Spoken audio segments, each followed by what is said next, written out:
আরে ভিড় কোনা ভিড় খালি কোনা খালি করা হাতি চলে গেছে ওইগুলো উঠবে না তো ভিতরের গুলা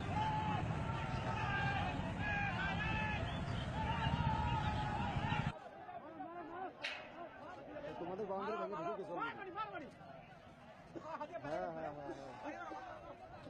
হ্যাঁ বোকা ছিল